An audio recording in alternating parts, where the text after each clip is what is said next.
right. Hi there, everybody. Welcome to the Midweek Madness Break. These are going to be a series of career growth conversations for women, for and with women in STEM.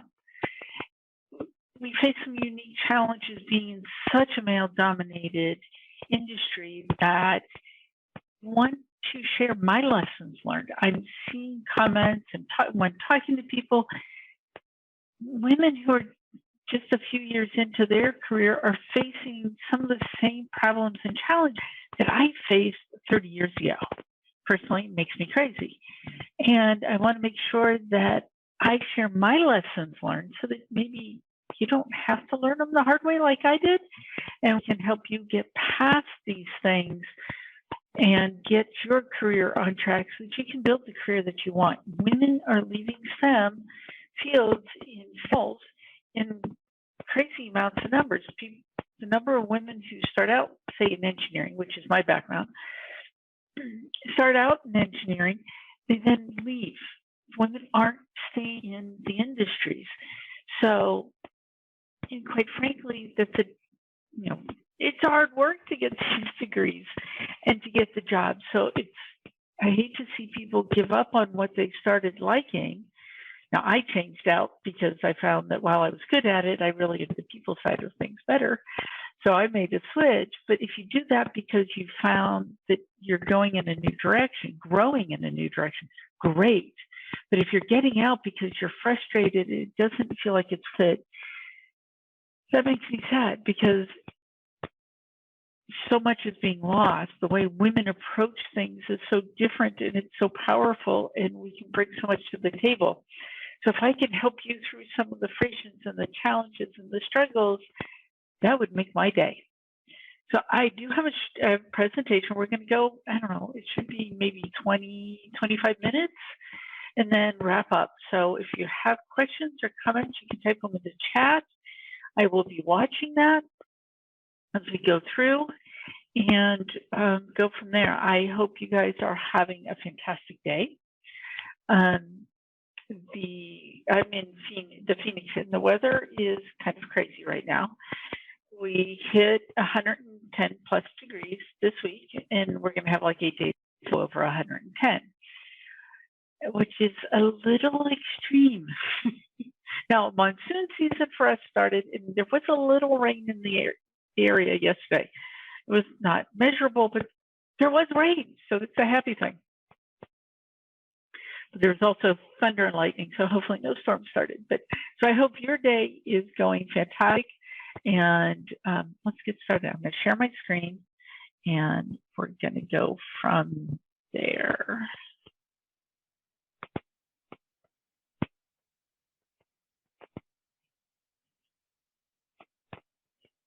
All right. Hold on just a second so that I can get the chat open again.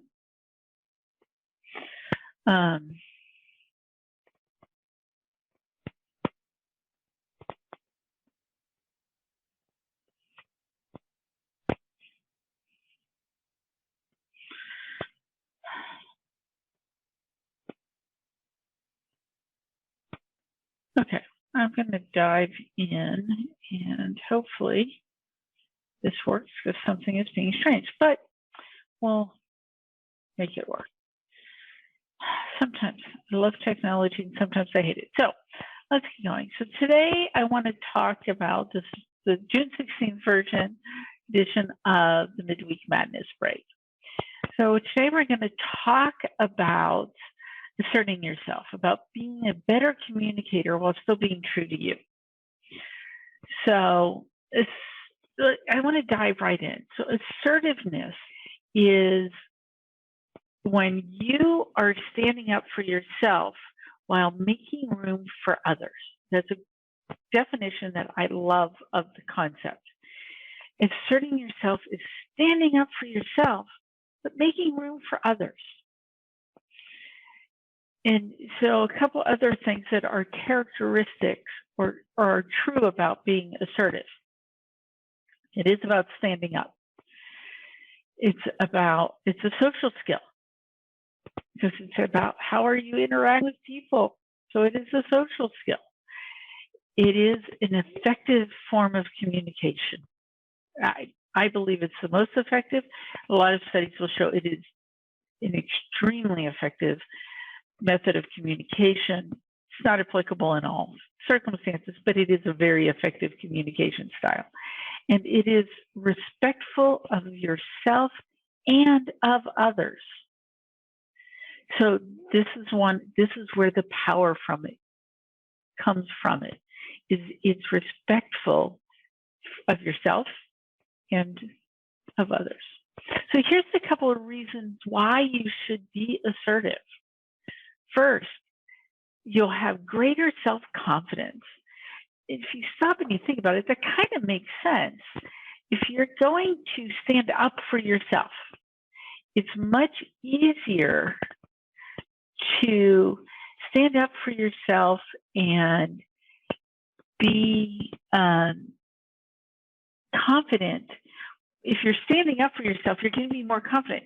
It may just be confident in knowing that you have a right to stand up. That works too. But it's about that, having that ability to do that. And you feel good about yourself. You know you've got this.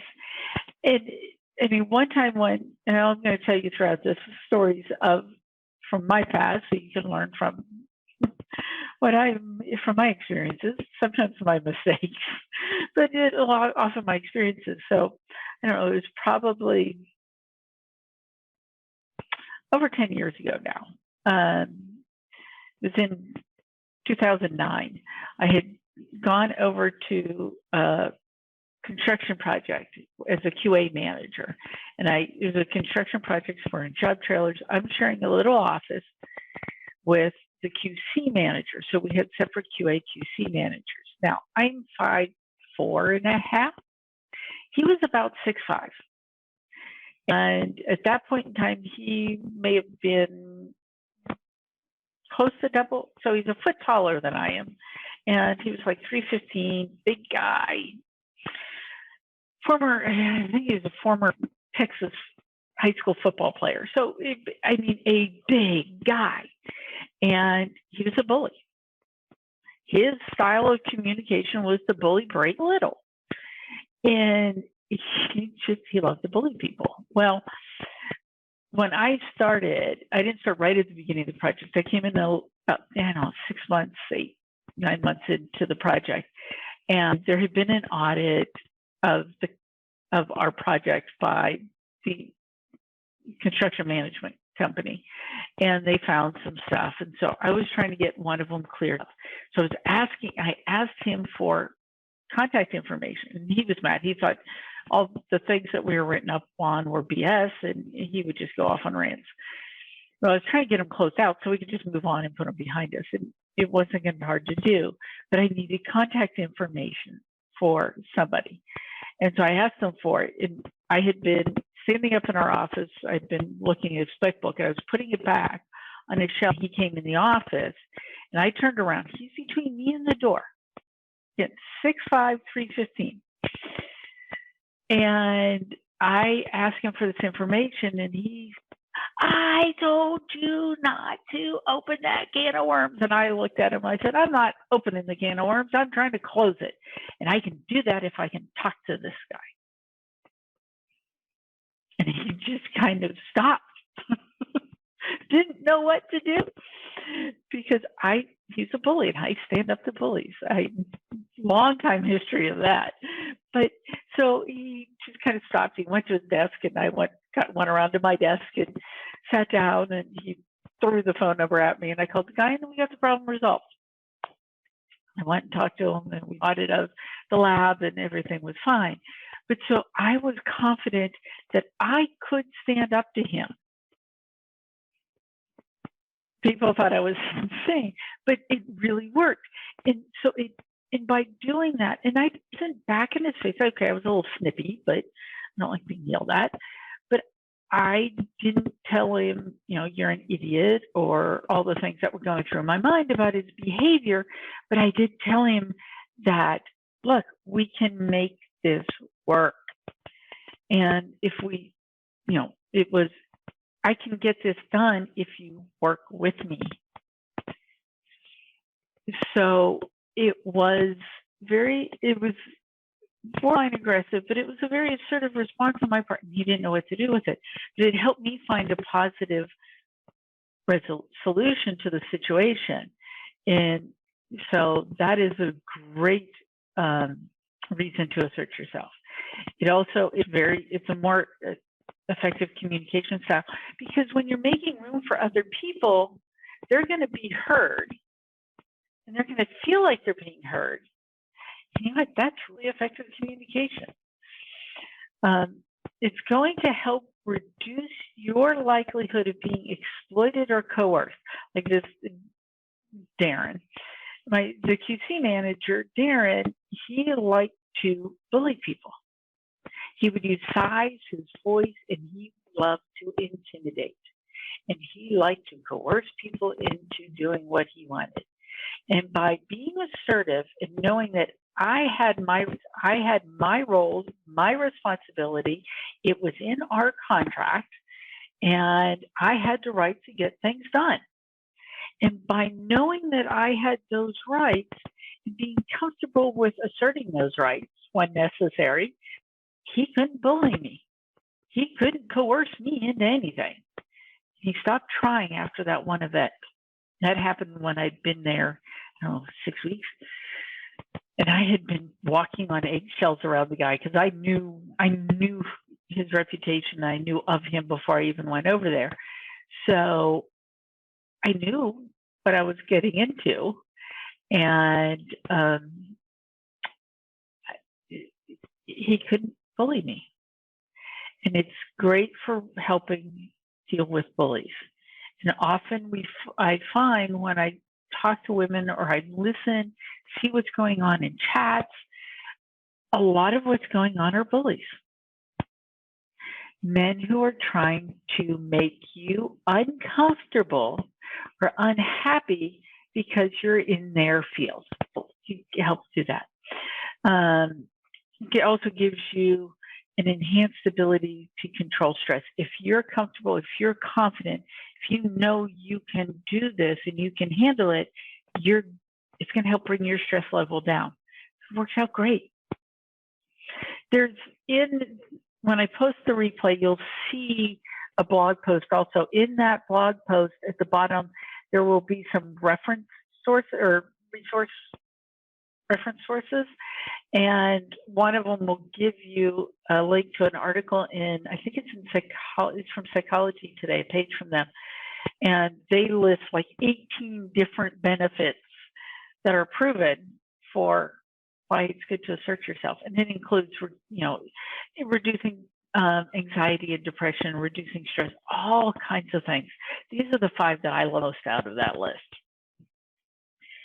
So that's why you should do it for you.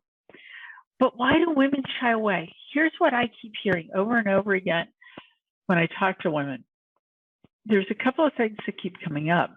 One, the first one is it goes against cultural norms. Girls are raised to be nurturing and caring and putting other people first. Well, if you're asserting yourself, you're saying your rights matter. And that's not necessarily putting other people first, but you're not shutting other people out. But there's this cultural norm that women should be nurturing. Women shouldn't be assertive. That's a male trait. Men are assertive. Women are nice. It can be seen as rude. I was working with this one young lady, and she was being told she didn't seem confident. She had quite a bit of experience. She had the technical side down pat. She knew what she was doing, but she wasn't great at communicating it. And so they didn't see her as having leadership potential because she didn't seem confident in her abilities. And when talking to her, it came down to communicating. And she told me one day that a senior manager asked her about a project she was doing, and he was like, in a meeting, and it was, wouldn't it be cheaper if? And she's like, Carol, I couldn't tell him he was wrong because that would have, in the meeting, that would have been rude. His question was, wouldn't it be cheaper if? He was wrong, and you could tell him, you don't have to say you're wrong to assert yourself, but he wanted to hear information, and she had it. She could have said, well, actually, we've run the numbers, and here's what we've found. And that wouldn't have been being rude. It wouldn't have been telling him he was wrong. It would have been giving him more information. She was rude, and she wouldn't do it. And this was holding her back. And she struggled to get past that. And she really can't get past that idea that it's rude to tell a manager that I have information that contradicts your thoughts. Not going to help you. And some women will do it, avoid being assertive. They will like to avoid conflict. They feel like it'll create a conflict. Well, if you're doing assertive rights, you're actually diffusing conflict because you're giving the other person a voice. And so, but they feel like they want to avoid the conflict. So they're afraid if they stand up and they don't just stay passive, then it's going to be a conflict. And then there's all the negative stereotypes, right? The bossy. We tell girls they're bossy. We tell boys they're leaders. Really? I told my boys they were bossy, to be honest, because they were, especially 4-year-olds. 4-year-olds can be interestingly bossy, can't they? So, but I mean, how often do little girls get told they're bossy? I saw something where a company did research, or they studied the performance reviews at one company, so not a huge sampling, and it was like 2 performance reviews. And of the people who were told their communication style was aggressive, the vast majority of those were women. It's like 86%. So very few men are told they're aggressive in their communication style, but women are told they are. And people often confuse assertive with aggressive. And that's why women shy away. It feels like it's rude. It feels like it's a conflict because there's a stereotype that if a woman is being assertive, she's being bossy or witchy or nasty or whatever, it's because she's seen as being aggressive. And if you think about it, Margaret Thatcher, I don't know how many of you remember her, I do. When she was in power in England, she was called the Iron Lady. Or the Attila the Hen. That's another nickname for it. But she wasn't really harsh or hard. She was assertive. And she stood her ground on stuff, but she was perceived as being this, Iron Lady. So there's that stereotype that is so negative when women are bossy. Part of that comes from the one downside, a big downside for assertiveness for women. And that is what's called the leadership likability double bind. And the interesting thing about this double bind is assertiveness is a leadership trait that is highly desirable. So how do you show that and how do you portray that? What happens is, assertiveness is a leadership trait. It is also deemed a masculine trait. So if a man is assertive, he is seen as being more likable. If he's truly assertive, not aggressive, where he's, standing for himself and making room for others to be heard, he is seen as likable. When a woman is being more assertive, she is often seen as less likable because she's adapting to a masculine trait. And people think there's this disconnect. And because it's not a feminine trait, well, then she's being witchy, right? So then women's likability comes down. But if you're doing it right, you're actually becoming more empathetic. You're making more room for other people, and it works. So even though there is this double bind, be aware of it. You can get around it. And we're going to talk some of that. When I give you some tips to make this work for you, we're going to talk about some things to do so that people see it as that powerful thing that it can be. So what does assertiveness look like? When you're being assertive, you state needs and wants and feelings clearly, appropriately, and respectfully. You communicate respect for others. You listen well without interrupting. You speak in a calm and clear tone of voice. You're managing how you're communicating. You have a relaxed body posture because you're confident, right? You know you're okay. You got this. So you're going to be relaxed. You're going to be interested and curious and wanting to know more. So you're going to have a more relaxed posture. You will feel more connected to others, and others are going to feel connected to you because you're really reaching out. When you're being assertive, you're reaching out to get in touch with the other people, get connected so you can find a way forward together. That's the power of assertiveness. And it looks like somebody who's willing to stand up for what they believe in and standing up for their rights. And as women in STEM, that is important because guys will want to, especially the guys of my generation, which is a boomer generation, often they are still struggling with the concept of why do girls want to go into engineering? The interesting part is I have a son who just graduated with an engineering degree a couple of years ago now. He's working on his master's. He had as many women in engineering graduating at his school and he went to a tech school in 2019, about the same number is percentage-wise as I had my program in 1986. So women still aren't going into it, but it was kind of crazy to me. But we need to stand up so that we are heard. So some of the behaviors that I put up with 30 years ago are still out there because we don't have a critical mass to make it all go away yet. But if we're standing up for our rights, it's going to be interesting. Things can change, and we need to become more assertive. It's not bossy, it's not bitchy, it's assertive.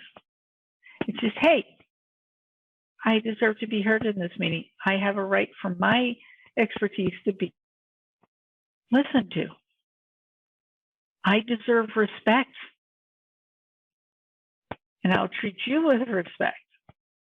That's a big thing. So how do we put all of this into action? So here are 5 tips that are so important. First, be confident. You don't have to be confident that you can rule the world. In fact, I would encourage you not to be. But be confident in your right to have your say. You have the right to be assertive. You have the right to speak up in a meeting. You have a right to be heard. You have a right to be listened to because of your experience and your knowledge. And if you have to, fake it till you make it. But know that if you're confident in your right to be heard, that goes a long ways towards the confidence in everything else. Speak calmly. Manage your tone of voice, your body, your facial expressions, your body language. Manage that. Be calm. Know that you're coming from the right place. You're coming from a place of respect. And if you do that, you stay calm. And people who have mastered assertiveness are calm, cool, and collected under fire. And that's what you want to be. That gets people's attention. When you see women who are ranting and raving and yelling and screaming, and I've known some who do that, or who have the temper tantrums, they're being so mean. I knew vice presidents who'd be, well, they just won't ever listen to me, and they would throw these, quite honestly, hissy fits. And this is in the last 5 years. They would throw fits if they didn't, women Vs, who, if they didn't feel they were being respected appropriately, Instead of being assertive, they came back and threw hissy fits. It didn't get them where they wanted to go. It wasn't helping them. So speak calmly. Listen carefully. Stay curious. Instead of, so you want to be actively listening. So don't worry about what you're going to respond. Just listen to what they're saying. Be really focused and be present and pay attention. And guess what? People are going to open up. And you can find out what's important to them, and you can help their needs be met. Awesome. Be empathetic, especially if it's in something that's going to be emotional or where people feel threatened. Be empathetic. Understand that, okay, you feel threatened. It's not that I have to feel what you feel, but if I understand that you feel threatened or that you feel uncomfortable, fine. You're still your problem, not mine, but I can understand that you're feeling that way, so how do we get past this? So be empathetic and avoid judging. Let's not get into who's right, who's wrong, who's better, who's worse. Suspend all judgment. You're trying to get information. You're trying to be curious so that they can be heard, so that you can be heard. So suspend all that judgment. Just quit. And if we stop focusing on strengths and weaknesses, right and wrong, good or bad, we can look at solutions. We can look at ways forward. So let's talk about some key phrases when you're doing assertive communication. Ask questions. Again, it's about you're making room. You're standing up for your rights while making room for other people to be heard. So asking questions: who, where, when, how. Be careful with what and why. They can come across as accusations. Well, why did you do it that way? So if you find yourself asking a question that's going to feel judgy or could sound judgy, stop and ask instead of, why did you do it that way? Help me understand why you took this approach. Help me understand your process. Help me understand your approach. Help me understand where you got your data. Or walk me through how you put this together. Walk me through how you looked at it. Walk me through your data. So now you're just seeking information, but you're letting them be heard. But you're not saying, you're not judging, you're just getting information. Now, when you want to disagree with somebody, you can say, I hear what you're saying, here's my take on it. Instead of saying, well, I hear what you're saying, but this is my thought. Or I hear what you're saying, and this is what I think. Because those qualifiers in the middle, especially but. As soon as you hear but, it's like, yeah, but you're wrong. And that's what you're saying. So you can say, I hear what you're saying, but here's my take on it. So, and it's easy to want to say, but here's my take on it. I hear what you're saying, here's my take on it. Or you may be right, my opinion is. You're not saying they are right or they're wrong. You're just saying, okay, you may be right, here's my thought, or here's my opinion, or here's how I'm seeing it. So you're not putting them down, you're acknowledging their perspective, and you're then sharing yours. That's assertive communication. Also, you can say, I made a mistake, and here's how I'm going to fix it. Because sometimes we make mistakes. I know I have. You'll hear those at some point. But you can say, I made a mistake, here's how I'm going to fix it. And when somebody criticizes you, ask a question that repeats the criticism. Somebody comes to you and says, well, you screwed this up.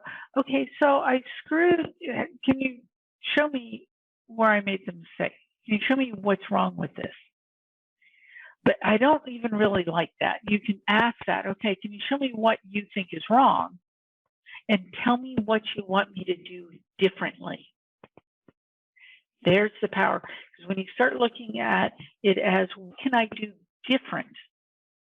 Or if you're criticizing somebody else, here's what I would like to see you do differently, instead of, you were wrong for doing this. Doing differently is an improvement. People like to get better at what they do. So talk about doing stuff differently instead of right, wrong, good, bad. and then and if you're doing that, if somebody's criticizing you and you're coming back with this question, you're going to get specific information, not those vague statements that are put downs, where they're shutting you out. So ask questions. And then lastly, remember, you don't have to put yourself down to lift others up. You can make others feel important without making yourself unimportant, and stop focusing on your strengths and their weaknesses. If we look at this, we're all in this together. And if we take that assertive approach, it will be so much better for everybody. So that's all I had for today. Thanks for joining me. This will be posted and you'll get an email with a link to the replay and the blog post. So if you want to go back and check it out, you can.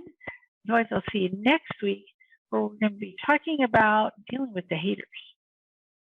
See you then. Have a great one.